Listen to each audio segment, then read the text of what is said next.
मी चुकीचा शब्द वापरला, दिलगिरी व्यक्त करतो। शिवराळ भाषणानंतर अजित पवारांकडून ही दिलगिरी व्यक्त करण्यात आली आहे। मी चुकीचा शब्द वापरला, मी दिलगिरी व्यक्त करतो। शिवराळ भाषणानंतर अजित पवारांकडून आता ही अशा प्रकारे दिलगिरी व्यक्त करण्यात येते। राजकीय वर्तुळातली ही मोठी बातमी आहे। अजित पवारांनी या संदर्भात दिलगिरी व्यक्त केली आहे। आपण चुकीचा शब्द वापरला आणि त्याबद्दल मी दिलगिरी व्यक्त करतो असं त्यांनी म्हटलंय।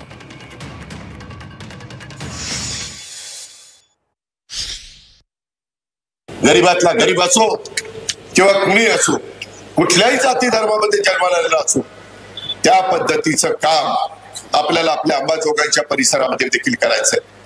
मी माझ्या भागामध्ये करून दाखवलं, त्यावेळेस अंबाजोगाईला येऊन सांगतोय की आपण पण तसं करा।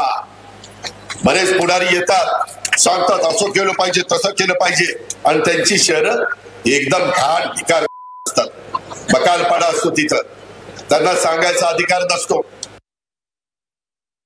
आम्ही ते प्रश्न सोडवण्याच्या करता बसलेलं आपल्याला विकास साधायचा आहे। जसा आम्ही पिंपरी चिंचवड मध्ये केला, जसा आम्ही बारामतीमध्ये केला, जसा आम्ही इतर ठिकाणी केला, वेगवेगळ्या शहरात जर बकालपणा असेल, मी त्या दिवशी चुकीचा शब्द वापरला विकार म्हणून, तो शब्द मी वापरायला नको होता, त्याबद्दल मी दिलगिरी व्यक्त करतो।